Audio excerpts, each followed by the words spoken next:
To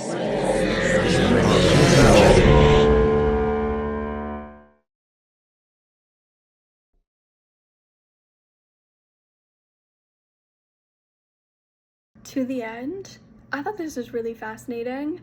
One of the first things I thought of was it doesn't necessarily matter how well you think you know somebody, you never truly know the dynamic that somebody has with their spouse behind closed doors and how it changes who they are as a person, as a friend, and things like that. Also, to trust your instincts. If you see red flags or you see things that give you pause or make you question, pay attention to those little things, because immediately when she walked in, she saw a blood spatter, and you could see it on her face that she was questioning, that she was, concerned and very, very curious at least. And maybe if she would have left, I mean, theoretically she was fine. She still left at the end, but definitely to, pay attention to the details, pay attention to your gut feelings.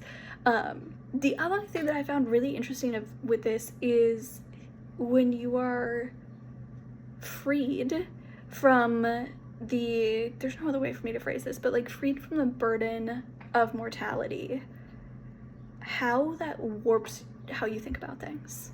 Because I'm not saying that we should all live in fear. I don't think that as a species, as humans, that's productive or healthy. However, I do think that having a sense of fear, or having a sense of your own mortality, and having a fear of doing something kind of dumb that could potentially lead to the end of your life, is healthy for humans. I think it informs a lot of our decisions. I think that it has a massive impact on our empathy and the way that we care for and view others. And I think that when you take that away and you're kind of freed from your own mortality, it can really warp how you see the world and warp how you interact with it and warp your relationships with other people, whether it's romantic or not. And I think that especially at the very end, when the couple is talking, that's really highlighted well, of things that before they found a cure for death or whatever, that they wouldn't have ever considered, are now things that they do without thinking. And I found it really, really, really intriguing. I really liked To the End. Uh, I really liked the concept. I thought it was very like, one, the writing, how it was like build that suspense, build that suspense, build that suspense, build that suspense, and then pull the rug out. Because I thought Bro was the killer. I thought Bro was the killer, but then it turns out she's the killer. But they're both kind of both killers in a way. Because I thought it was going where I thought it was going, and then where it ended up was not the same in a good way, in a breaking the audience expectations way. So I thought that was really well done. I thought it was really well directed as far as like the combination of the talent, the writing, the editing, the mise en scène, as far as like the production design. Or whose ever house is that? That house was fire. Uh, all of that came blended together really well in a cool way. So shout out to directing and the whole team with that. So overall, great job. To the End. This was so beautifully acted, so natural and realistic, I thought. There was one point where the hero girl, I wish she had reacted a little more strongly in a certain scene, but honestly, it didn't matter. I don't even remember which part it was. Probably was a directing choice. Overall, I really loved the acting. I thought it was very natural and realistic. Really calm and collected. Nothing felt forced. For the type of the subject matter, the killing of the guy could have gotten overdone, and I thought it was really well done for the whole plot of this, because they've done it many times. So really nice idea. I thought it was creative. Terrific sound design too, by the way. All the different sounds and the sound overall of the film was excellent. Intelligent script as well. And it really makes you think. It makes you think, do you want to live forever? what happens if we have that choice? Some people do, some don't. What does that do to our society? There's a lot of, what does that do to you mentally as you're living? There's just a lot of thought-provoking things that come up. So I really enjoyed this. The only thing I didn't really understand was the relationship for her to these people. At first I thought maybe he was her brother, and then I thought maybe she was her friend, the woman that, maybe it was just friends in general. I wasn't really sure about the relationship, but again, it didn't bother me, because whether they were friends or what, it worked. And this film really worked, and I think you're going to do well. It's very creative and really well executed. So great job. This is an interesting concept, but it's quite enjoyable. Not really a horror film. It makes you intrigued. It makes you wonder what's going on. If this character is just insane, or are these people actually healing themselves?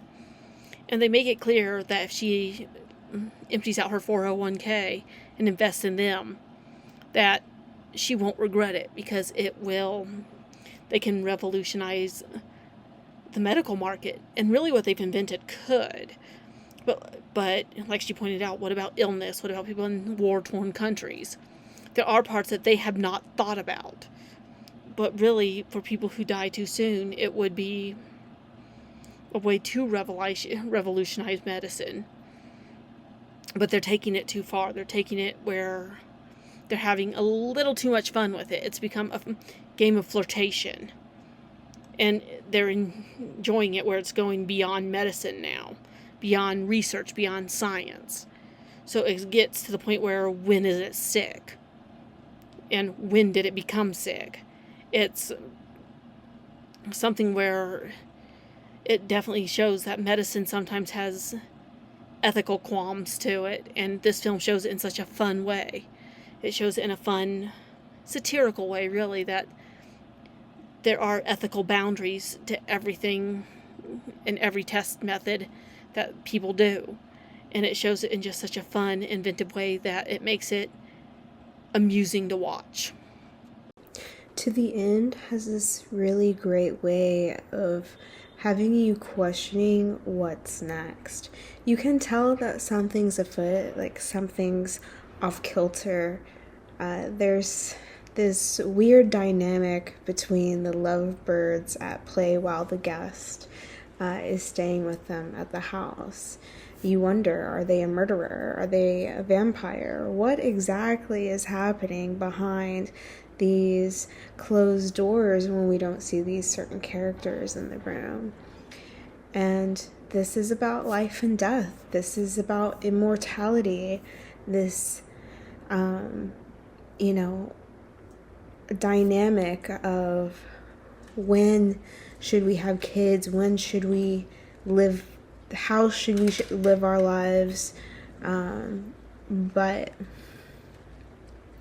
in a horrific, I don't want to say horrific, but in a eerie way of how to go about this thought process.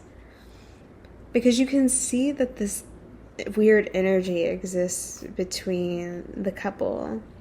And then she legitimately slices off this man's finger and then acts as if everything is fine. Like, things are well. When we as the audience are sitting there being like, there is a bloody mess. Things are not well here. Okay? And so we get to see this perspective through the guest. So we sort of get to hop in the passenger side with her while she's also discovering the secrets that are unfolding in the house.